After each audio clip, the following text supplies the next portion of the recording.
E por que que nós vivemos em tempos que aqui ele chama de paganismo e humanismo?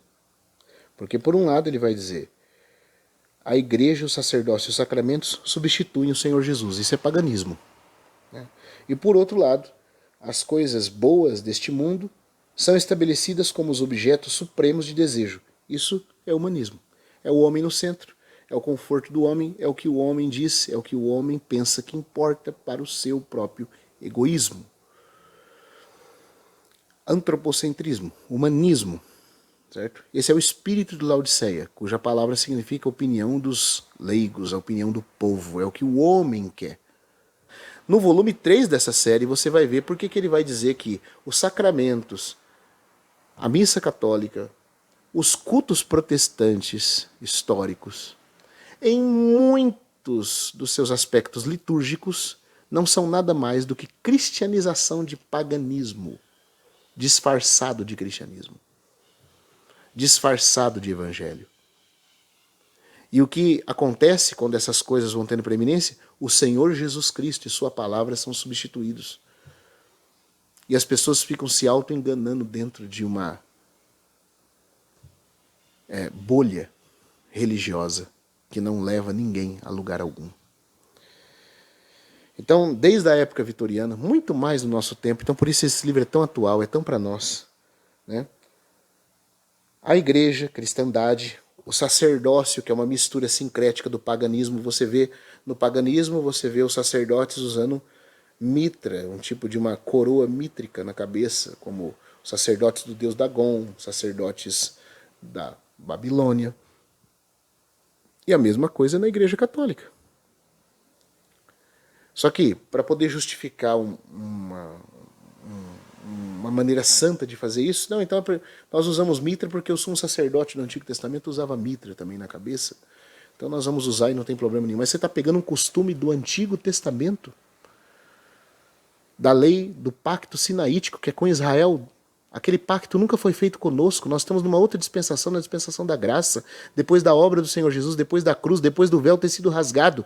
E você quer voltar para as práticas judaicas e misturar as práticas judaicas com costumes pagãos, como eu estou falando aqui, vai ficar provado no terceiro volume dessa série, que foi o que aconteceu? O que é isso? Isso é o paganismo com cara de cristianismo. Meus queridos. E isso vai substituindo a simples e eficaz obra expiatória do Senhor Jesus e a centralização da sua pessoa bendita e gloriosa, impedindo que nós fôssemos como cristãos, o que nós sempre deveríamos ser, simplesmente cristãos, que vivem a realidade de uma vida em amor, centrados na pessoa e obra do Senhor Jesus. A cristandade, com seu sistema sincrético pagão judaico, substitui o Senhor Jesus por meio das próprias regras da igreja cristandade, do sacerdócio sincrético e dos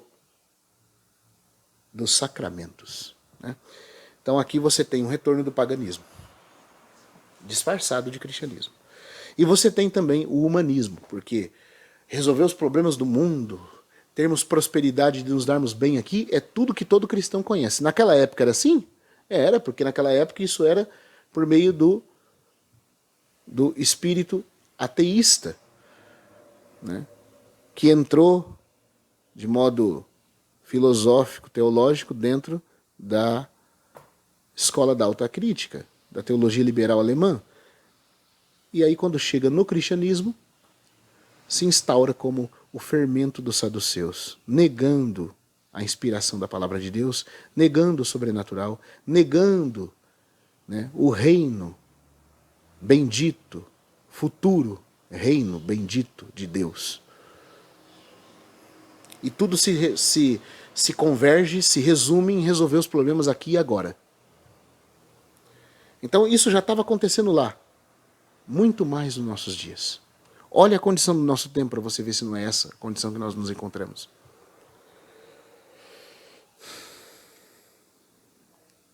Nesse ínterim, milhões de pessoas armadas estão prontas para a guerra, um furacão de confrontos socialistas está fazendo a sociedade tremer, A revolução está no ar e a mudança drástica e as mudanças drásticas parecem estar iminentes.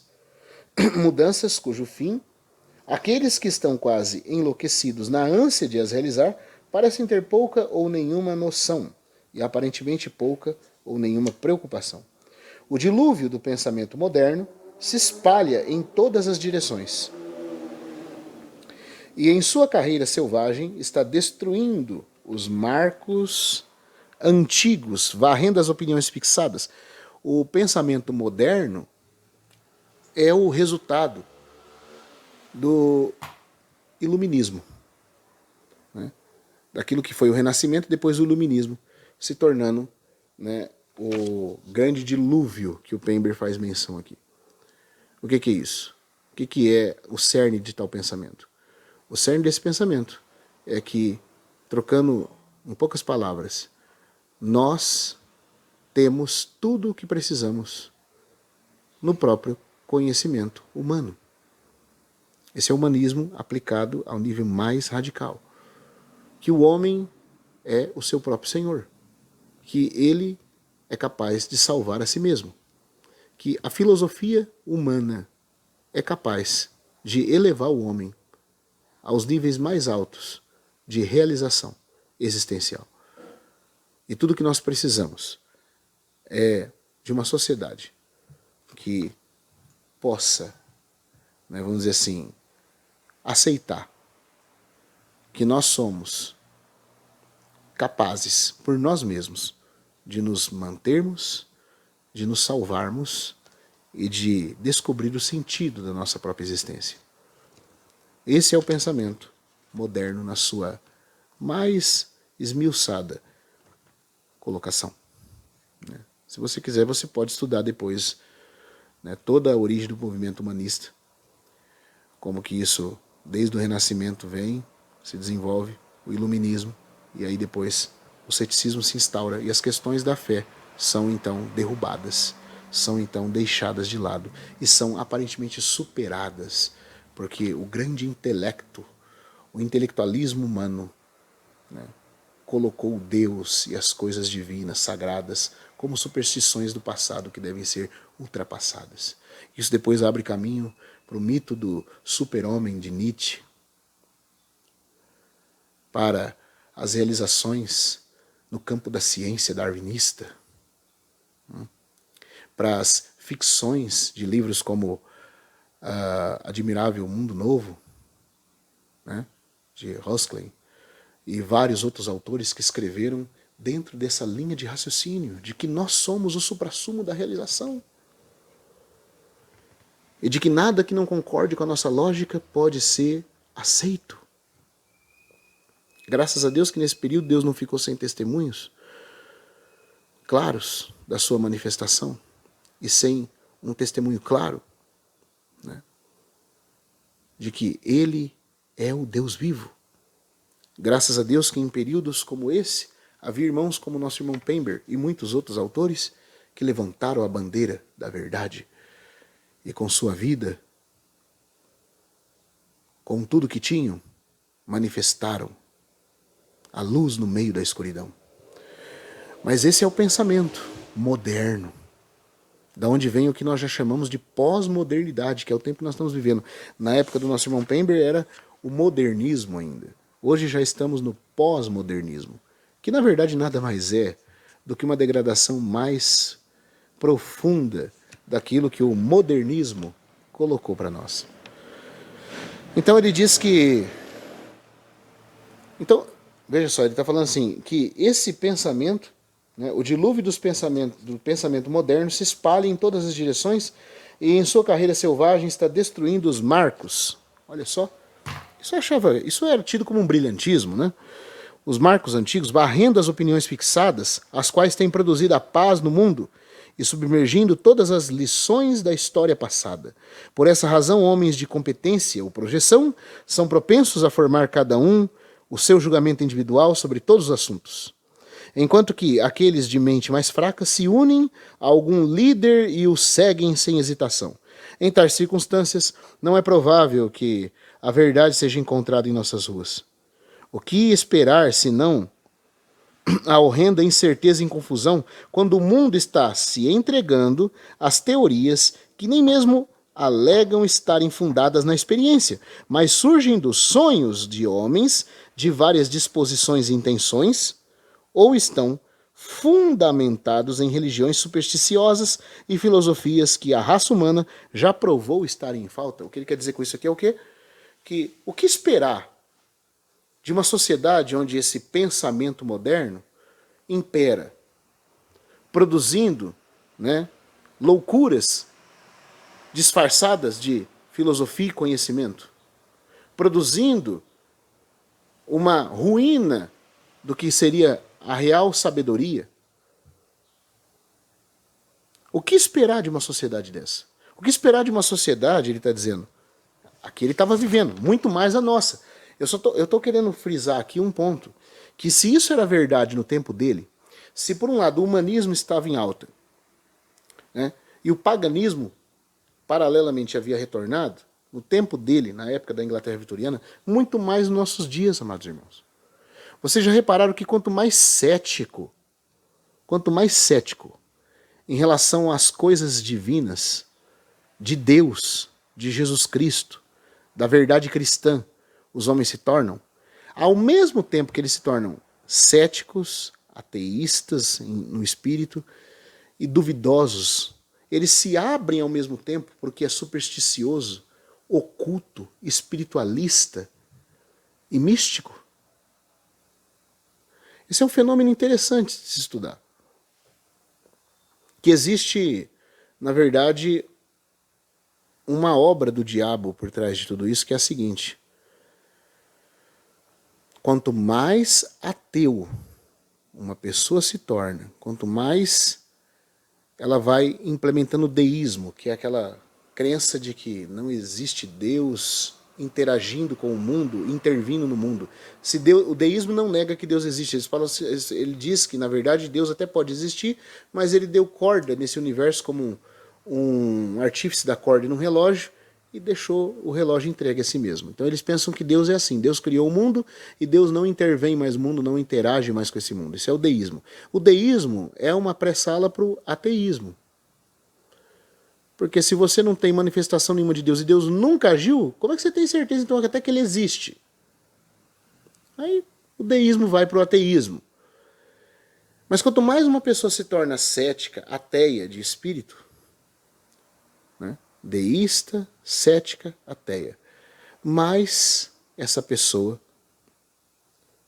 ela vai se tornando aberta ao que é supersticioso, ao que é, vamos dizer assim, místico e oculto e, por que não, trevoso e satânico. Eu me lembro de uma entrevista do Richard Dawkins, quando ele, depois de ter escrito aquele livro Deus, um Delírio, ele é um ateu ferrenho, tão blasfemo nas suas colocações acerca de Deus, da verdade cristã. E na entrevista, o entrevistador perguntou para ele assim: como é que o mundo foi criado? Se não foi por Deus, como foi? Ele falou: por que você tem que dizer Deus? Deus criou, Deus criou. Mas de novo vem você com essa questão. Aí o entrevistador falou assim: mas se não foi criado, então como é que ele surgiu? Ele falou: bom, os alienígenas podem ter semeado a vida aqui, podem ter construído tudo isso que nós chamamos de cosmos. E aí o próprio entrevistador agora falando para os telespectadores, né, um diálogo, falava assim: você vê qual é o problema do Sr. Dawkins? Não é com o criacionismo. Podemos dizer que o problema dele não é nem mesmo científico, e sim um problema moral. Por quê? Porque ele está aberto a aceitar o criacionismo, desde que o Criador não seja o Deus da Bíblia. Então você percebe que ele é ateu em relação ao Deus da Bíblia. Se o Criador for alienígena, pode, não tem problema nenhum. Você vê que ele se abre para outras entidades como criadores, para outros seres mais evoluídos. Ele só não pode concordar com o Deus e Pai de nosso Senhor Jesus Cristo. Por que isso, irmãos? Isso é um fenômeno interessante. que é explicado também pelo nosso irmão Pember no livro dele, As Eras Mais Primitivas da Terra. Quando ele está considerando esses pontos, ele diz o seguinte, que o ateísmo não é a cartada mestre de Satanás. Porque no fundo de tudo, no mais profundo do coração do diabo, o que ele quer é ser adorado como Deus. Ele quer substituir a Deus no coração dos homens. Então, para ele, não é vantajoso, em última instância, ele substituir Deus totalmente. Aliás, ele tirar a crença na existência de Deus totalmente do coração dos homens. Não é uma coisa que é vantajosa para ele, porque no final ele vai querer se passar por Deus, e se Deus nenhum existir, ninguém vai adorá-lo também. E o que ele quer é ser adorado. O que ele quer é ser tido como Deus no lugar de Deus. Tanto é que essa foi a última grande tentação que ele fez até o nosso próprio Senhor Jesus. Ele tentou o próprio Senhor no deserto, com essa grande e máxima tentação. Tudo isso te darei se prostrado me adorares. No fim de tudo, Satanás quer ser adorado como Deus. Então não é uma cartada mestre para ele o ateísmo. Não é o que ele mais deseja produzir. Um bando de pessoas ateias. Não. O que ele quer é ser adorado no lugar de Deus. Mas aí tem um problema. Tanto o judaísmo como o cristianismo, e eu posso colocar aqui também o islamismo, embora o islamismo é uma distorção do judaísmo e também do cristianismo. Mas, em uma coisa, todas essas três grandes religiões do mundo, monoteístas, elas se afirmam que há um único Deus e todos os demais deuses são falsificações. As três maiores religiões do mundo, monoteístas, adoram um único Deus. Embora o cristianismo professe a crença no Deus trino, no Deus trino, nós não adoramos três deuses, nós adoramos um único Deus que subsiste em três pessoas divinas. De qualquer forma, a fé cristã herda o monoteísmo judaico. E o islamismo, mesmo com a perversão que tem, com a distorção que tem em relação à fé cristã judaica, também acredita no Deus único. O ponto é que enquanto as religiões monoteístas existirem, Satanás não vai conseguir produzir a adoração demoníaca politeísta e não vai conseguir se passar por Deus. Então o que ele faz? Ele influencia a mente de pessoas da alta sociedade. Filósofos, intelectuais, pessoas que estão na nata da sociedade, no conhecimento, no campo do conhecimento filosófico, científico, para negarem Deus. E assim ele coloca o ateísmo como um ariete, como um cavalo de Troia, para as mentes modernas. E as mentes modernas se abrem para essa corrente de pensamento ateísta. E o que acontece? Se tornam ateus. Através desse ateísmo, o diabo tira do caminho a principal barreira para que ele seja adorado como Deus. Qual que é a principal barreira? O monoteísmo. Porque se Deus não existe corrente monoteísta, não existe Deus, portanto não há um único Deus para ser adorado, porque não há Deus nenhum. E aí, como dizia Chesterton, onde não há Deus, qualquer coisa pode virar Deus. Onde não há Deus, o Estado vira Deus, os animais viram Deus, qualquer coisa vira Deus. Sentimentos viram Deus, qualquer coisa vira Deus. E o que acontece? Quando Deus é tirado do centro, quando o espírito ateísta, ceticista é colocado, Satanás está com a faca e o queijo na mão, para provocar nos homens o que ele sabe que terá resultado. Por quê? Porque todo homem foi criado com a forma, não com a forma, mas de forma, espiritual. Todo homem tem um espírito dentro de si e tem a necessidade de adorar algo. Quando Satanás tira a adoração do Deus verdadeiro do centro, por meio do ateísmo, ele sabe que, todavia, dentro do coração do homem, o homem vai continuar clamando para adorar alguma coisa. E aí ele começa, então, a usar essas mesmas pessoas que são contra o Deus da Bíblia, contra o Senhor Jesus Cristo, contra Yahvé, contra o seu Cristo. Ele começa a usar essas mesmas pessoas que estavam dizendo que Deus não existe, para, por meio da ufologia, por meio do darwinismo, dizer que na verdade nós evoluímos. Se Deus não existe, como é que a vida começou? A vida começou por meio de processos evolutivos. Mas como é que se iniciou esse processo evolutivo? Foram os OVNIs, foram os aliens que semearam a vida no nosso mundo. E esses seres vieram de outra dimensão, de uma outra galáxia, quem sabe. E aí semearam a vida aqui, e por meio disso eles deram corda no relógio da evolução, e agora nós estamos seguindo o ciclo da evolução, e por meio da evolução todas as coisas acontecem. Mas quem são esses seres? São seres muito evoluídos? Mas de onde partiu a evolução deles? De um reino, de uma dimensão cósmica, de pura luz, de puro conhecimento. E como é que é esse conhecimento? Esse conhecimento é uma filosofia secreta. Mas o que é essa filosofia secreta? Ela se chama gnosticismo. Mas qual é o cerne do gnosticismo? O cerne do gnosticismo é que nós somos fagulhas que o Pai Abissal criou. E que um demiurgo menor instaurou criando matéria nesse universo. A matéria é má, o espírito é bom.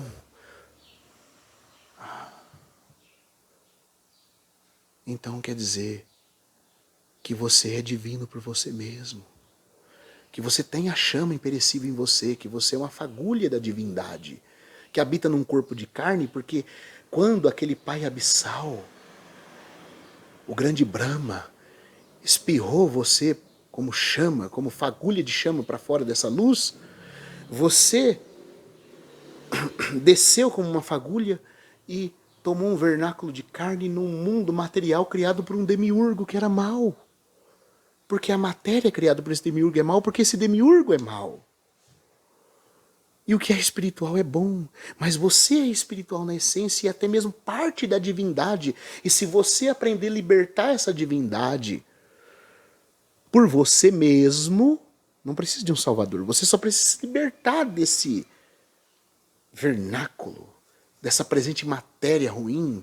E você vai fazer isso por meio de conhecimentos cada vez mais secretos, que vão elevar o grau da sua existência, vão dar um salto espiritualista na sua existência e você vai alcançar a realização do seu ser, se autodivinizando. É a mesma mentira do diabo no Éden. Sereis como Deus, conhecedores do bem e do mal. Você pode ser divino por você mesmo. Você vê onde o gnosticismo vai dar? Então vem o ateísmo leva ao evolucionismo, o evolucionismo leva à crença, né, da raça superior, que semeou a vida, no caso os aliens, tão especulativamente aí procurado pela ufologia. Aí essa raça superior é evoluída porque ela mesmo vem de um mundo, de um universo onde o conhecimento é a coisa mais brilhante que se há. Esse conhecimento, todavia, foi legado aos homens e está dentro de um sistema gnóstico. O gnosticismo, como cerne, diz que você é parte da própria divindade, do próprio Brahma cósmico universal, e que você pode se autodivinizar e se salvar por você mesmo, se libertando dos processos de amarra de um mundo de carne e de matéria, e que a carne é má e o espírito é bom, e que você só tem que se libertar, e para se libertar você precisa de conhecimentos ocultos, que vão te levar para a luz, e no cerne desse conhecimento oculto, você vai descobrir a luz luciferiana de Lúcifer. E ali, não de forma escancarada, porque antes até do luciferianismo começa a vir o panteísmo. O que eles vão mostrar no cerne disso tudo? Que tudo, na verdade, em si é bom. É a matéria que é ruim, porque um demiurgo fez a matéria, mas na verdade não existe um mal absoluto. É que o demiurgo tomou o que era luz e conhecimento e espírito e materializou isso nesse mundo que nós vivemos. Mas na essência todos são bons. Não existe pecado na essência. Bom, se não existe pecado na essência, todos são bons na essência, é só a casca aqui que parece má, então não existe mal verdadeiro e tudo é relativo. Aquilo que parece mal, na verdade, é bom. E aquilo que parece treva, na verdade, é luz. E aquilo que parece, né, diabo, na verdade é Deus. E quando o diabo é Deus, e Deus é o diabo pode ser adorado como Deus. E no cerne do próprio sistema gnóstico, das filosofias legadas pelos anjos caídos, está a adoração a Satanás. É por isso que você vê que não é difícil para pessoas no ateísmo, como Richard Dawkins. Eu estou falando ateus aqui sérios, não estou falando desses ateus todinho que fica tomando todinho na frente do computador, não. Estou falando de pessoas sérias, que tentam levar o ateísmo como uma filosofia de vida séria. Ele não tem dificuldade para crer. Até que o processo evolutivo foi instaurado por aliens. Qualquer outra coisa pode ser o criador de verdade da vida, menos o Deus cristão. Por quê?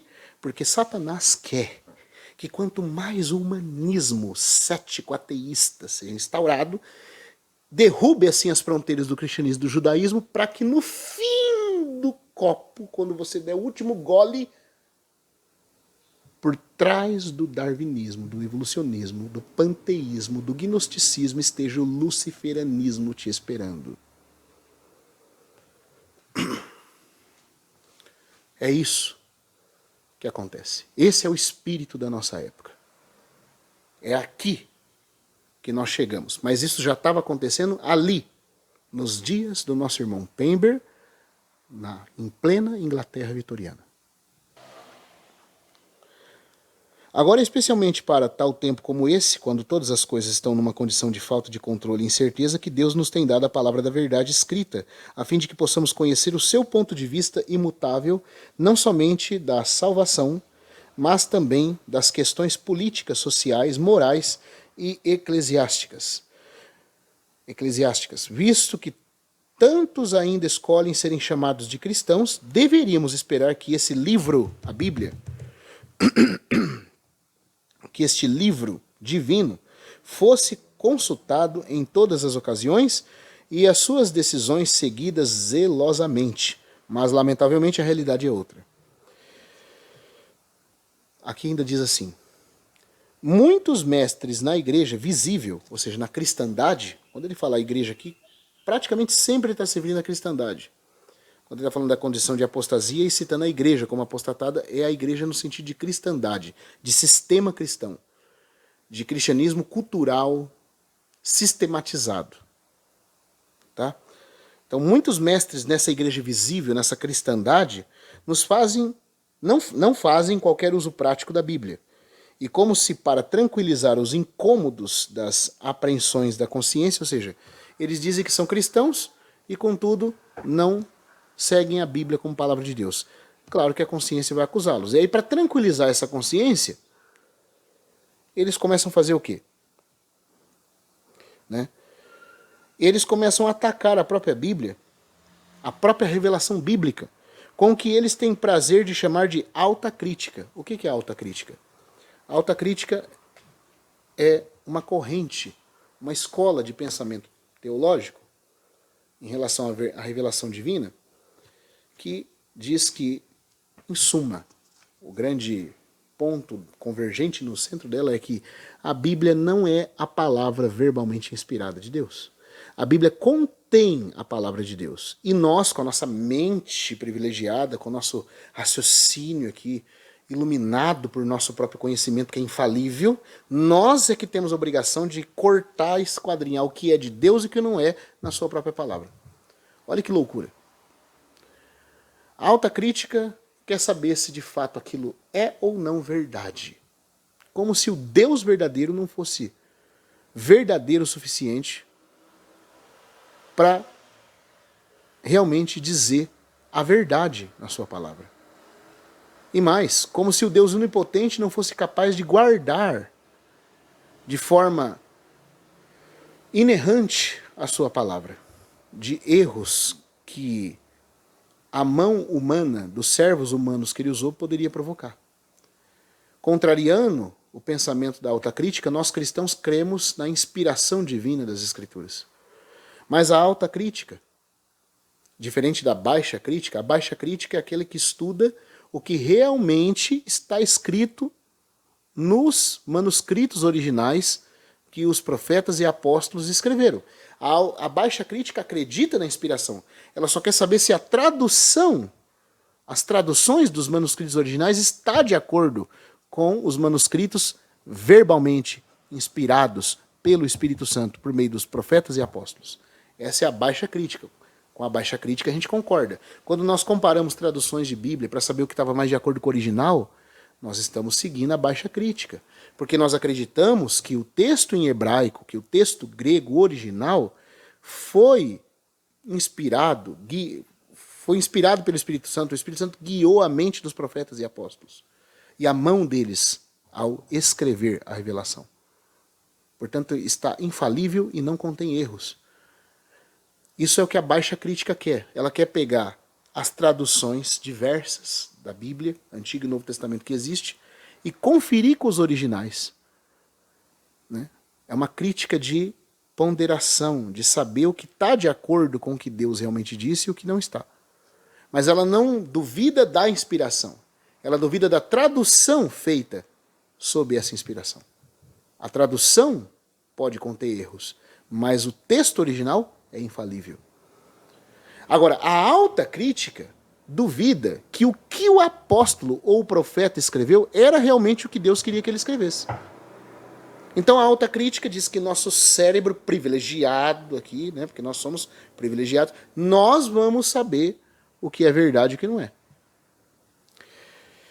Para falar um pouquinho sobre essa alta crítica, que era o que o Pember estava denunciando aqui, que estava vamos dizer assim, se insuflando, né, para dentro do cerne da igreja, na época dele ali na Inglaterra, e que os homens estavam, vamos dizer assim, concordando para poder apaziguar a consciência, porque eles não criam na Bíblia, mas diziam que eram cristãos.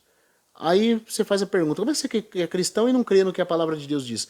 Não, é porque a palavra de Deus, na verdade, não é bem palavra de Deus. Ela tem coisas aqui que foi o homem que falou, e nós é que temos que saber o que foi Deus que falou e o que foi os apóstolos e profetas que falaram. Pronto, cria uma dicotomia onde não existe. E invalida a palavra de Deus, relativiza a autoridade divina. Porque se esse livro aqui não é verbalmente inspirado, como é que eu vou saber o que é de Deus e o que não é? Os apóstolos não estão aqui mais para fazer teste nenhum. Os profetas já morreram. Jesus Cristo ascendeu aos céus, não está entre nós aqui fisicamente. E aí? Como é que eu vou saber o que é verdade e o que não é? Baseado no meu próprio conhecimento. Você viu a desgraça? Essa é a tragédia. Porque aí, qualquer coisa aqui pode ser questionada. Qualquer coisa pode ser tida como não verdadeira. E se isso aqui não é verdadeiro, nós não temos uma autoridade absoluta para poder nos guiar com 100% de certeza na verdade. Mas é a escola da alta crítica.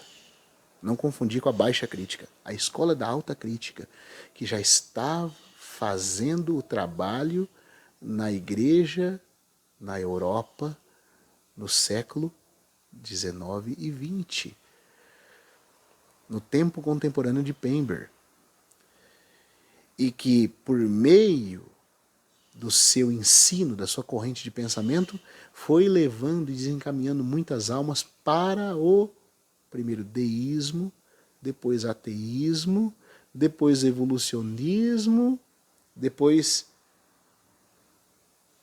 o ceticismo puro em relação à fé, depois o espiritualismo gnóstico e, por fim, o satanismo.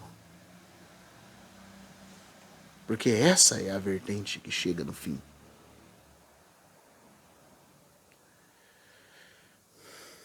Para falar um pouquinho sobre a alta crítica, eu queria ler um pouquinho o que o irmão Gini Francisco escreve nesse livro chamado Conflito de Paradigmas, né?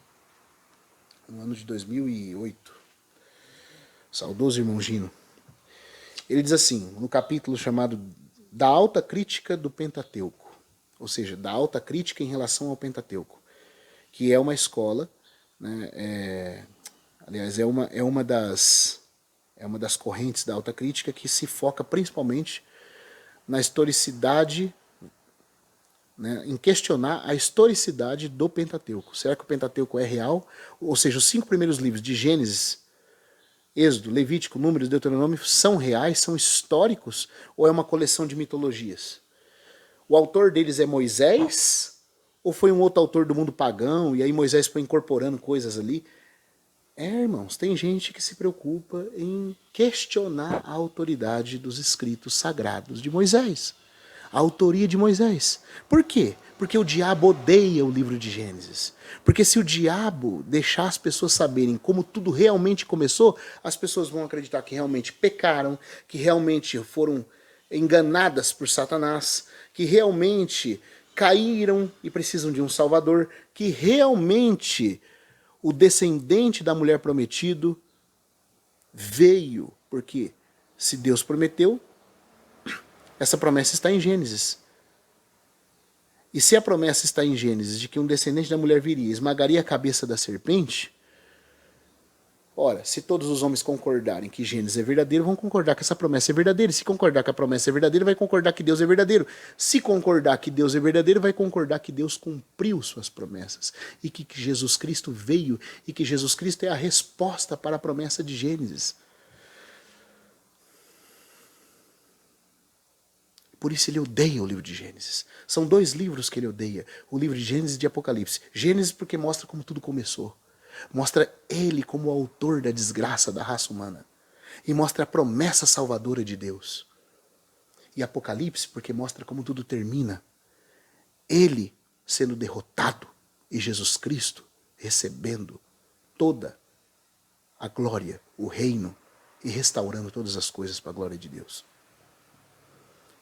Salvando a humanidade caída.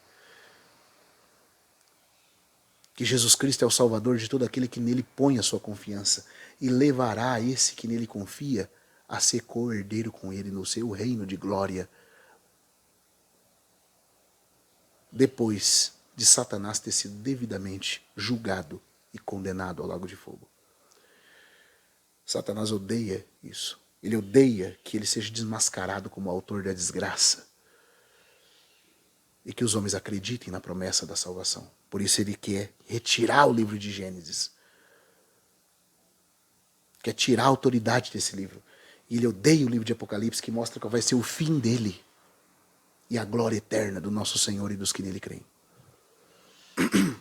Então, para que o livro de Gênesis não seja verdadeiro, não seja aceito como verdadeiro, começa-se a alta crítica.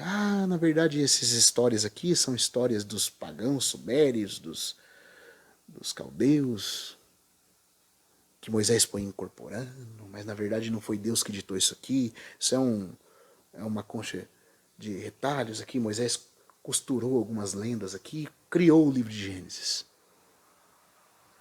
Ou então vão dizer que Moisés não poderia ter escrito esse livro, porque na época de Moisés os homens não sabiam se comunicar por alfabeto, não havia a arte da escrita ainda no tempo de Moisés.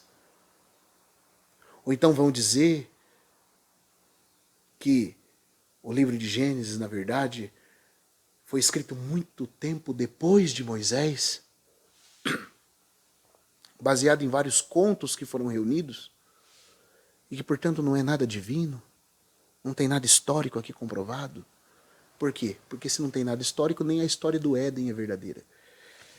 E isso é o ceticismo da alta crítica, que leva você para o deísmo, que leva você a duvidar que Deus é verdadeiro, que Deus interveio, que Deus guarda a sua palavra. E levando você a duvidar disso, te leva para o ateísmo, e do ateísmo te leva para o ceticismo total, e daí depois te leva para o espiritualismo. Leva para o relativismo, primeiro moral, depois para o espiritualismo, do espiritualismo para o ocultismo.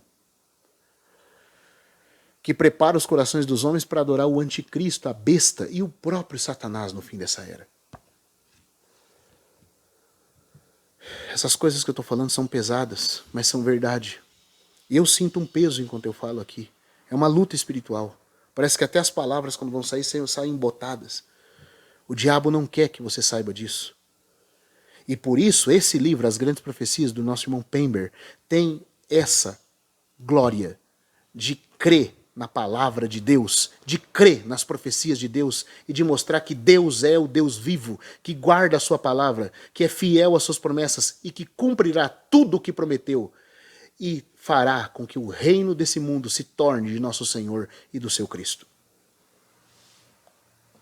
E é por isso que o diabo não deseja que você leia esse tipo de conteúdo. Enquanto estiver aí pregando coachcismo, estiver pregando vitória financeira na Bíblia, estiver fazendo 7 passos para alcançar a vitória não sei do que, aí não tem problema. Mas estudar isso aqui tem problema. Estudar isso aqui ele não vai querer permitir. Vai se levantar dificuldades na sua vida, vai se levantar desânimo, vai se embotar os seus pensamentos, você vai achar difícil. Porque Satanás não deseja que você saiba dessas coisas. Ele não deseja que eu esteja aqui falando essas coisas. Eu tenho que confessar aqui a dificuldade que às vezes para poder elucidar um pensamento. Por quê? Porque há contra-ataque das trevas. Não é fácil. Às vezes você tem até a compreensão, mas na hora de passar, parece que uma barreira. Eu peço a todos vocês que estiverem assistindo esse vídeo, todos que estão no Clube do Livro, todos que vierem assistir, porque ficar gravado no YouTube, que orem por esse projeto. Intercedam, cooperem em intercessão, em oração, porque não é fácil. O diabo odeia isso. Então nosso irmão Gino diz assim: talvez seja necessário, aqui no livro dele, Conflito de Paradigmas, no capítulo da Alta Crítica do Pentateuco, talvez seja necessário, para maior clarificação de alguns dos nossos leitores, ampliar um pouco o relativo ao conflito de paradigmas na área da bibliologia, que é a área que se detém no estudo da própria Bíblia em si como livro inspirado de Deus. Ou seja, é uma área que estuda como é que a Bíblia chegou até nós, como que ela foi preservada, quais são os critérios de conservação dos manuscritos, a historicidade dos manuscritos, né? a preservação da verdade escriturística, especialmente no campo da alta crítica do Pentateuco. Os críticos modernistas liberais acostumaram negar a autoria mosaica, ou seja, a autoria de Moisés para o Pentateuco, colocando sua aparição em tempos muito posteriores. Mas o mais delicado do problema da alta crítica, da grande maioria, né, dessas conjecturas, é que elas contradizem ao Senhor Jesus Cristo e as mesmas claras declarações inspiradas das Sagradas Escrituras. Por quê? Vem o professor fulano, beltrano, vem o filósofo da alta crítica, vem ali o pensador moderno e diz assim: o livro de Gênesis não é verdadeiro, ele é um costurado de mitologias que Moisés colocou como único livro. Bom, isso é o modernista falando, é o filósofo da alta crítica, é o pensamento moderno sendo colocado em som pela boca de alguém do nosso tempo. Aí vem o Senhor Jesus no texto de Mateus e diz assim para os fariseus: mas não foi assim desde o princípio, porque está escrito, Deus os fez homem e mulher. Por isso deixará o homem seu pai e sua mãe e se unirá à sua mulher, sendo os dois uma só carne. Vem Jesus e fala que aquilo aconteceu de forma histórica, que aquilo foi o jeito que Deus criou. Jesus Cristo, o Senhor vivo, ressuscitado, acreditou na infabilidade da Escritura e na historicidade de Gênesis. E aí vem o pensador moderno e fala que Gênesis não é histórico, não é real, que é só uma simbologia, que a verdadeira história do Éden é só um símbolo, aquilo não aconteceu de verdade, mas Jesus considerou Adão, Eva, o jardim do Éden, a história do casamento dos dois feita por Deus como real, histórica, factual. Factual. Então eu e você, como discípulo de Cristo, vai ter que decidir. Aliás, por ser discípulo, a gente já fizemos a nossa escolha. Nós já fizemos a nossa escolha. Eu e você temos que decidir quem vamos ouvir. Se somos discípulos de Jesus, temos que ter o mesmo paradigma dele para tratar com a Escritura. Fora a autocrítica, fora o fermento do engano. Nós não podemos baixar a guarda nessa questão. Nós temos que ser cristãos, bíblicos, fundamentalistas, como o Senhor Jesus Cristo foi. E o é. Porque ele não está morto, ele vive para todo sempre, e ele é o mesmo ontem, hoje e o será para sempre. Ele sempre creu na inspiração das Escrituras.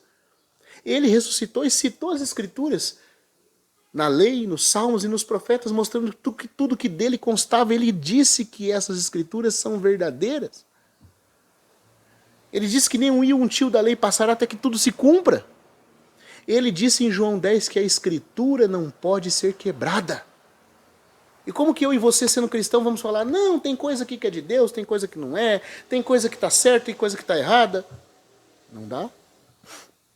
Então o problema da autocrítica é essa, ela faz você duvidar do que Jesus não duvidou. E aí, meu irmão, com quem que você vai ficar? Né?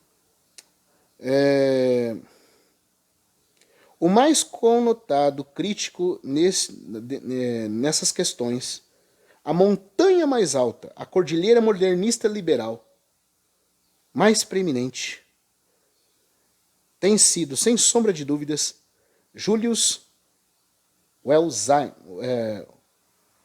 Wellhausen. Julius Wellhausen, né, o principal teólogo liberal da alta crítica, né, a historicidade da bibliologia, que perdeu a fé em sua juventude, mesmo no seminário. Está cheio de coisas assim. Isso é verdade na época do irmão Pember, que as pessoas dentro da própria igreja aderiam à alta crítica para poderem justificar a sua falta de fé nas Escrituras? Era verdade. E era verdade também, né? Aqui, enquanto o irmão Gino escrevia esse tratado, esse artigo, ali pelo ano de 2008. E é verdade agora no nosso tempo também. Por isso, volto a repetir, o estudo desse livro é para nos fundamentar no que é bíblico, divino, sagrado, espiritual, eterno, profético e infalível. A santa palavra de Deus. E ainda continua dizendo, mas o pior de tudo, além desse, né, o pior de tudo, é que muitos dentre os que reconhecem a Bíblia como verdade de Deus estão todavia se lançando a cursos de ação opostas às suas revelações e estão até pregando como doutrinas cristãs coisas que não são nela encontradas. Ou seja, estão pregando coisas como sendo cristãs, sendo que não são encontradas as bases dessas doutrinas na própria Bíblia. Em suma, eles admitem a verdade da salvação por Cristo Jesus e uns poucos preceitos de virtude ou dogmas favoritos, mas ignoram ou distorcem todo o restante das Escrituras. De qualquer modo, é impossível fazer a vontade de Deus a menos que a conheçamos, e o conhecimento dela não pode ser alcançado por uma simples seleção de textos que conduz a muitos erros, mas apenas por meio de uma leitura atenta, firme e com oração dos livros sagrados, dos 66 livros da Bíblia, né? Dos livros sagrados, e pela atenção cuidadosa do significado geral de cada livro, ou pelo menos de toda uma passagem relacionada, antes de nos lançarmos a inferir doutrinas de suas partes. Isso é perigoso.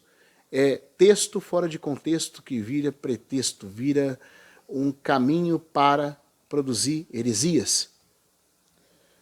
E era o que muitas pessoas estavam fazendo. Então aqui primeiro ele já denunciou, ele mostrou que, né, acima de tudo, até tomei nota aqui para falar desses pontos, né? Até agora que a gente viu a importância da palavra profética para o tempo que estamos vivendo, né? Os marcos da apostasia com a vertente humanista de um lado e espiritualista de outro, cética de um lado, supersticiosa de outro. E parece que essas duas coisas caminham juntas exatamente por causa daquele fenômeno que nós já explicamos. E esse é o tempo confuso em que o Pember diz, já no tempo dele, que eles estavam vivenciando na cristandade da Europa, e é muito mais agora no nosso tempo. Então, se esse livro foi escrito para nos salvar, né, desse tipo de espírito, se o nosso irmão Pember foi levado por Deus a escrever essas palavras, estudando as profecias bíblicas, para que as profecias nos salvassem desse topor, desse engano, dessa ilusão, naquele tempo, imagine agora, em que esse, por um lado, ceticismo, ateísta, cético, está em muito maior vigor, e paralelo a ele está em muito maior vigor também as ideias espiritualistas, supersticiosas do paganismo revivido. Por quê? Porque, como a gente já viu, Satanás deseja, por um lado, tirar o cristianismo e o judaísmo de cena, para, por meio do espiritualismo que resta, se colocar como Deus e ser adorado. E é isso que vai acontecer no fim dessa era, quando o dragão e a besta receberem a adoração dos homens que negaram a verdade da fé, por meio de uma incredulidade disfarçada de ciência. Mas é engraçado como é que a ciência nega as coisas da fé cristã, mas não nega a adoração sincrética, mística, espiritualista, às forças ocultas das trevas. Então esse livro foi escrito para nos salvar desse engano, porque Satanás não deseja que você saiba a verdade. É por isso que nosso irmão escreveu o que escreveu aqui, para nos levar a ser salvos do humanismo cético, dentro da própria interpretação bíblica, que duvida das profecias, duvida da palavra de Deus, duvida da veracidade das promessas verdadeiras de Deus nas suas profecias. E tira do nosso coração o alento que a esperança da vinda do Senhor provoca. Não, nós vamos permanecer firmes, bíblicos, fundamentalistas na palavra de Deus, fundamentados na verdade de Deus, crendo nas promessas de Deus, crendo nas profecias que anunciam a vinda do nosso Senhor. Nossa grande esperança. Bendito seja Deus por essa obra. Bendito seja o Senhor por usar servos como nosso irmão Pember, para que nós possamos ser ajudados a entender tanto a verdade de Deus como o engano do inimigo e nos manter firmes na esperança do retorno do Senhor. Fora com o ateísmo, com o ceticismo, com a alta crítica. Fora com o paganismo, com as superstições. Vamos considerar a palavra de Deus. Vamos permitir que o Senhor nos ensine. Não vamos cair no erro que ele está denunciando aqui. Com certeza o púlpito, ele diz assim agora, no último parágrafo da página 17. Com certeza o púlpito deveria ser nosso grande amparo em tais estudos, né? Com certeza. Mas, infelizmente, não é assim, a não ser comparativamente em raros exemplos. Isso era verdade no tempo dele? Muito mais no nosso. Você está vendo como tudo que ele está denunciando aqui como sintoma de apostasia estava sendo real lá, mas está muito mais real hoje? O que as pessoas pregam quando vão nos grupos cristãos hoje e leem a Bíblia? Leem os versículos para caçar suas próprias ideias. Outro dia eu vi um ministro da palavra pregando sobre Josué, mas não falou nada do paralelo de Josué e Efésios, da plenitude de Cristo visto na terra de Canaã. Tudo que ele falou foi aquele couticismo, dizendo assim, você, para vivenciar o propósito, tem que estar disposto a passar pelo processo. E fica com essa coisinha simplória, superficial, coachista, que faz o homem buscar o resultado todo para essa vida presente. O resultado de tudo que Deus quer é nos dar uma vida confortável no presente. Ah, meus irmãos, pelo amor de Deus, o que os pregadores estão fazendo? Cadê o evangelho? Cadê a cruz? Cadê o sangue? Cadê as glórias de Cristo? Cadê as promessas, as profecias com relação ao reino do nosso Senhor? Não tem. Os mistérios das alegorias divinas que apontam para Cristo e sua obra não são contemplados. Em vez disso, eles retiram o que querem da Bíblia para falarem o que querem, enxergarem o que querem. E o que querem é um evangelho de autoglorificação, humanismo. Pember diz, é raro os exemplos que não são assim. E antes que isso aconteça, os pregadores, né, antes que os púlpitos possam ser nosso amparo, né, os pregadores devem parar de distribuir textos como uma preliminar para uma série de seus próprios pensamentos, que muitas vezes têm pouca afinidade com as revelações divinas. Antes, eles precisam buscar tornar os ouvintes mais sábios pela exposição de um parágrafo ou de um capítulo, por uma exposição interessante. Porque vem de alguém que entende completamente seu assunto em todos os seus aspectos, e poderosa porque é falada sob a influência imediata do Espírito Santo, o qual o Pai está sempre desejoso de concedê-lo àqueles que pedem por ele. Se um método assim fosse adotado, o povo de Deus seria instruído com proveito em suprir o aprendizado para o qual eles são deixados na terra. Ou seja, se esse método de estudar a Bíblia com cuidado, sobre a graça do Espírito Santo, fosse adotado, o povo de Deus teria proveito, né, e seria suprido no aprendizado para o qual eles são deixados aqui na terra. Nós só estamos aqui, irmãos, como peregrinos, para nesse tempo de provação, podermos conhecer a Deus e fazê-lo conhecido. Através da nossa vida, de comunhão com o Senhor, de leitura e oração, e de amor ao próximo. Mas como que você vai ser fortalecido para amar o próximo? Como que você vai ser fortalecido e iluminado para conhecer a vontade de Deus, se o estudo da Escritura é negligenciado? Se a oração é deixada de lado?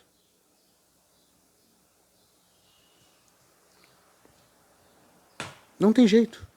É como a W. Tozer disse, Deus não se moldou aos caprichos modernos. O homem que deve conhecê-lo deve gastar tempo com ele.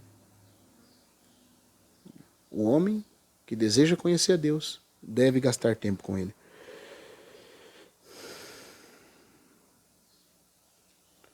Então nós somos deixados nessa terra, nesse tempo de prova, para que nós possamos amadurecer no conhecimento da vontade do nosso Senhor, da sua glória, da sua pessoa, do seu reino, e possamos servi-lo, amando e amando o próximo. É para isso que nós estamos aqui, para ser supridos nesse aprendizado, em adquirir o conhecimento que nos foi dado aqui, o qual devemos tornar nosso e aprendermos a aplicar, tanto quanto as circunstâncias atuais permitam, caso venhamos a realizar o destino que deveria ser nosso na era vindoura. Pois que seja lembrado que, embora a salvação sendo concedida, ela é certa, e embora as ovelhas do Senhor nunca pereçam eternamente, nem ninguém possa arrebatar as ovelhas das suas mãos, mesmo assim podemos perder a recompensa. O homem pode roubá-la de nós por meio de sua filosofia, engano vaidoso, segundo as tradições dos homens, segundo os rudimentos do mundo e não segundo Cristo. Paulo disse isso para os Colossenses em Colossenses 2, versículo 8. Agora, se isso podia acontecer com eles, muito mais conosco. Muito mais conosco, que nem o apóstolo Paulo temos aqui mais. Nós temos só as cartas dele. E Paulo diz assim, se vocês não cuidarem, vocês vão ser enredados de Cristo por filosofias, por mente humana, por guiar de saber humano. Se isso podia acontecer lá, muito mais agora. Que nem Paulo, vivo e ativo, nós só temos as cartas dele em um livro que, se nós deixarmos fechado, nós nunca vamos saber a vontade de Deus. Lá, quando os irmãos estavam desviando, pelo menos Paulo vinha, passava pelas cidades e alertava a todos. Hoje, a única coisa de Paulo que temos está aqui, meus irmãos. Só que sabe qual é o problema? Quase ninguém pega para ler isso aqui. E como ele falou, o problema é que quando alguns pegam, já são levados pelos óculos da alta crítica, da filosofia moderna. São levados por essas correntes de pensamento e duvidam da veracidade desse santo livro de Deus. Que o Senhor nos livre disso. Que nós possamos crer nas Escrituras. Que nós possamos nos apegar às promessas, das profecias de Deus. Porque isso é como uma candeia brilhando para fazer com que a estrela da alva nasça em nosso coração. Nós possamos ter a certeza de que Ele está vindo. E nós possamos exultar na esperança, vivendo de modo justo e piedoso até a vinda do dia de Deus. Esse é o propósito de estudarmos as profecias. É com esse propósito que nosso irmão escreveu esse maravilhoso livro, que nós vamos, com a graça de Deus, estudar de capa a capa. Bom, e agora como nós já vimos até aqui qual é o encargo principal da obra, embora ele vai gastar mais algumas páginas aqui para frisar ainda mais esse encargo, eu penso que o principal nesse quesito já foi dito, então eu vou pular aqui algumas páginas na leitura, eu vou na página 21, concluindo já o prefácio, porque senão o vídeo vai ficar longo demais, porque à medida que eu vou lendo sempre vai surgindo coisas para comentar, e se eu não for cuidadoso aqui econômico, o vídeo vai ficar com um tempo aí sem limites, e vai ficar até difícil de assistir e absorver. Então, o encargo principal da obra é esse, né? Isso que nós já vimos falado. Agora eu vou pular aqui para a página 21 para falar um pouco sobre os benefícios que o próprio irmão Pember fala sobre o estudo, né, das profecias bíblicas e de como ele mesmo, né, sentiu do Senhor o encargo de continuar aquilo que ele já havia começado no volume 1. E ele vai mostrar umas diferenças que existem entre o primeiro volume dessa série e esse segundo volume. Agora, chegando aqui na página 21, ele vai dizer assim, no primeiro parágrafo aqui. Agora, entre essas escrituras desprezadas ou mal compreendidas, de longe, as mais proeminentes são as profecias. Ou seja, toda a escritura tem sido negligenciada de forma geral, mas o que mais é negligenciado são as profecias. É isso que ele está dizendo. E a conduta da maioria dos cristãos em relação a elas, as profecias, equivale praticamente a uma impugnação da sabedoria divina. Porque para Deus pareceu bem nos dar muitas profecias, mas eles, os cristãos, estão acostumados a lançá-las para o lado como inexplicáveis, inúteis, enquanto consideram aqueles que se esforçam para expô-las como vãos especuladores. Porém, essas revelações são conhecidas pelos crentes que as têm estudado com oração para serem de valor eminentemente prático. E elas são designadas pelo grande Criador como as fontes das quais podemos extrair instrução no tocante à verdadeira natureza do mundo. Os propósitos divinos com relação ao mundo, as tentações e perigos peculiares com as quais o mundo ataca o povo de Deus e a atitude que Deus deseja que os cristãos assumam para com o mundo.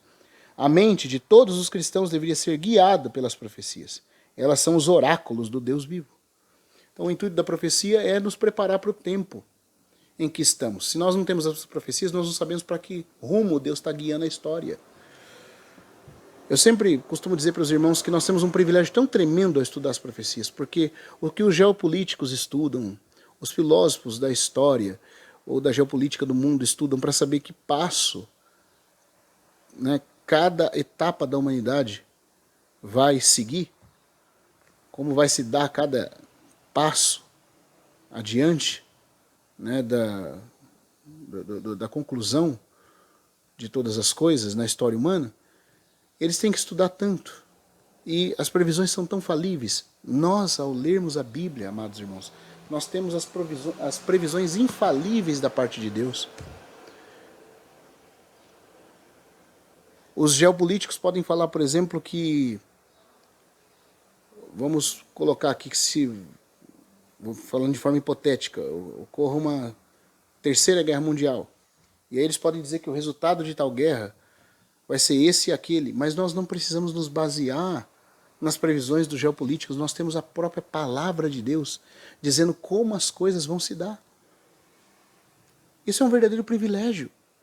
Mas as pessoas negligenciam o estudo das profecias e por isso são tão enganadas por todo o vento ou, né, circunstância imediata agora do presente que acontece nos nossos dias. E é por isso que os cristãos ficam ansiosos, alarmados, inseguros, porque não sabem o que Deus já disse que vai acontecer. E não sabem como devem se portar em meio a esses acontecimentos, coisas que também na palavra profética são nos ensinadas. Nós somos ensinados como devemos nos portar quando tais coisas acontecerem. Mas o problema é que nós não sabemos nem o que vai acontecer e nem como devemos agir quando as coisas acontecerem. Por quê?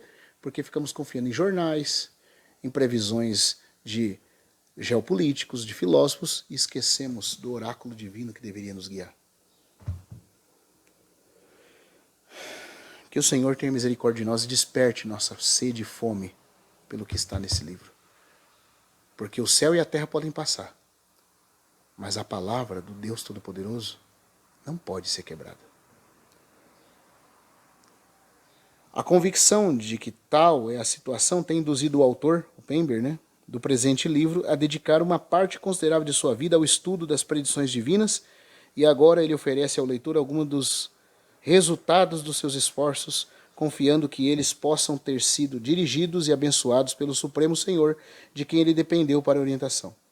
Ele já publicou um tratado sobre o mesmo assunto, intitulado As Grandes Profecias, que aqui, esse tratado que ele diz que já publicou, é o volume 1, que é As Grandes Profecias com relação aos gentios, judeus e à Igreja de Deus.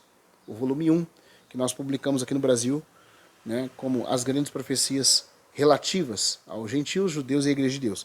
Aqui, quando ele estava escrevendo o prefácio desse segundo volume, ele chamou simplesmente de As Grandes Profecias. Tá? Mas, ele diz assim, quando há uns 3 anos, os senhores Hodder e Stendhal o informaram da necessidade de uma 4ª edição, são os editores do livro dele, e informaram ele de uma necessidade de uma 4ª edição. Ele, Pember, o autor, falando dele mesmo aqui, sentiu que a luz mais esclarecedora que ele havia recebido sobre muitos pontos tornava desejável que o livro em circulação, ou seja, o volume 1, fosse substituído por uma obra maior e mais abrangente.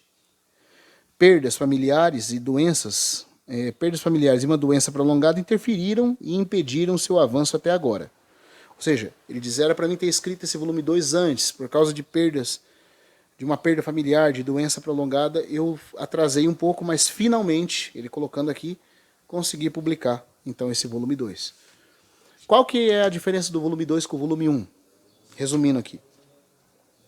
É que o volume 1, como ele mesmo colocou, ele tinha colocado as ideias que ele vai trabalhar no volume 2. Mas elas foram colocadas principalmente de forma mais resumida, e no que tange a porção em referência aos judeus, principalmente dentro do reino sul de Judá. Agora no volume 2 ele vai reforçar as ideias que haviam das profecias com relação à tribo de Judá e aos judeus, do tempo do início ali da era cristã do Novo Testamento, mas também as profecias com relação às 12 tribos de Israel. Por isso que o volume 1 chama As Grandes Profecias relativas aos judeus, aos gentios, aos judeus e à Igreja de Deus.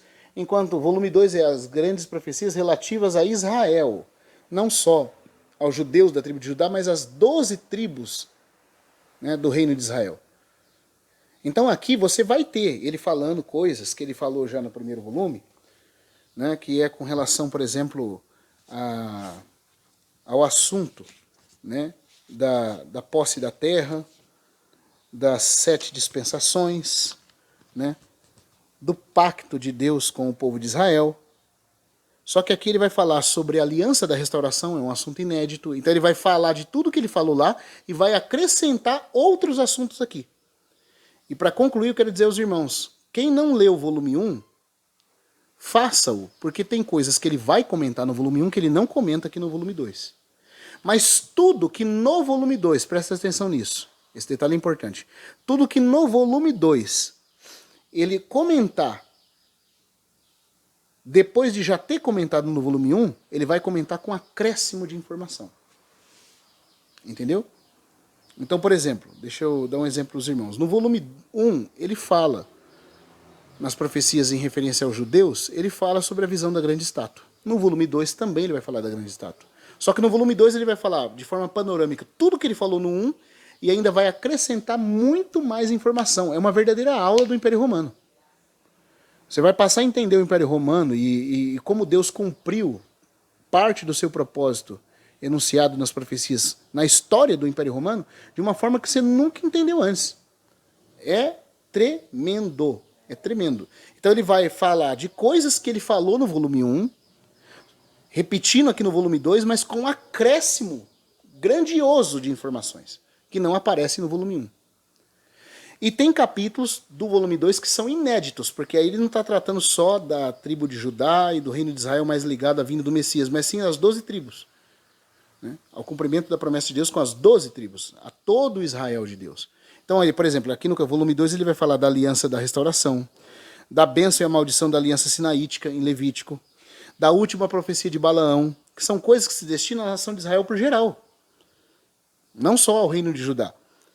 Né? Ele vai falar sobre o cântico de Moisés, vai mostrar, inclusive, que o assunto que ele já tinha abordado no volume 1, das 70 semanas de Daniel, não é inédito em Daniel. Havia já, em germe, a estrutura, o esqueleto da verdade profética anunciada dos 77 de Daniel, já havia, né, conteúdo disso dentro do cântico profético de Moisés. E assim você vai perceber como é que toda a revelação bíblica segue uma harmonia crescente. Que aquilo que Daniel colocou não foi estabelecido assim, do nada, por Daniel. Tudo que Deus desenvolveu por meio de Daniel, dos profetas pré-exílio, exílio, pós-exílio, já haviam sido colocados na própria Torá de Moisés. Você vai ver a ligação que tem entre o cântico profético de Moisés e a história das demais profecias bíblicas. Mas isso é uma coisa que ele faz nesse volume em específico. No volume 1, ele não havia ainda se detido a estudar com mais detalhe o Cântico de Moisés. Isso ele fez nesse intervalo de 3 anos que ele falou aqui que houve perda familiar, enfermidade, mas foi o tempo dele ter a maturação de certas verdades que já estavam anunciadas no volume 1, mas que amadureceram e tiveram um acréscimo de conhecimento dado por Deus através de muita busca, oração e estudo, e agora no volume 2 aparece para nós. Então, resumindo, a diferença e a similaridade, vamos dizer assim, tanto o que é similar como o que é distinto, diferente, é o seguinte: no volume 1, ele comenta sobre as profecias de gentios, judeus e igreja de Deus, certo? As profecias que são para todas as nações da terra, as profecias que são para com o povo de Israel, especificamente a casa de Judá, e as profecias em relação à igreja no Novo Testamento. Agora, no volume 2, ele vai falar das profecias, não só de Judá, mas de todo Israel. Então ele vai tocar nas profecias de Judá, mas com acréscimo, falando de coisas que abarcam todo Israel, como as maldições e promessas da aliança sinaítica, o cântico profético de Moisés, a profecia de Balaão, são coisas que pegam toda a história. Então vai passar de novo pelo povo de Judá, mas vai ter um acréscimo de informação. E também as profecias com relação aos gentios. E aí ele vai tocar nas profecias de Daniel, que ele já falou no volume 1, mas agora no volume 2 ele vai falar de outras porções de Daniel que ele não comentou no volume 1, e quando ele comentar porções que ele já comentou no volume 1, ainda assim é com acréscimo de informação. A única coisa que ele não faz no volume 2, que ele fez no 1, é falar sobre a igreja de Deus aqui. A parte da igreja, e sobre as promessas da igreja, as revelações dadas à igreja, a apostasia da igreja e a vinda do Senhor, vai ficar para o volume 3 e 4 dessa série. Tá bom? Então esse é o conteúdo deste livro. Né? O alvo é despertar o nosso coração para atentarmos à palavra profética até que a estrela da alva nasça em nosso coração, anunciando que o dia vem e que o nosso Senhor está às portas, chegando iminentemente, pronto a nos arrebatar. Que o Senhor abençoe cada um de nós. Eu espero que esse vídeo tenha sido de ajuda. Se ficou alguma dúvida, pode procurar lá no grupo, ou pode também me procurar pelo contato no Zap. Se quiser fazer parte do Clube do Livro, se você não está incluído, pode também deixar, entrar em contato comigo pelo número do WhatsApp que eu vou deixar aqui e a gente inclui você, tá? E se quiser também fazer a compra do livro, por enquanto, até o mês de fevereiro, no dia 15 de fevereiro mais ou menos, vai estar em promoção para todos que quiserem entrar fazendo parte do Clube do Livro lendo, de 107 por R$ 79,90, tá? Mais R$ 15 de frete. A aquisição também pode ser feita direto comigo pelo contato de WhatsApp. Que Deus abençoe a todos. Até o próximo vídeo, que aí sim nós vamos entrar no capítulo 1 e vai ser um vídeo live, tá? que vai ficar salvo para ser estudado depois, por todos os irmãos do clube e por todos que quiserem fazer o acompanhamento aqui pelo YouTube. Que Deus abençoe a todos. Até a próxima.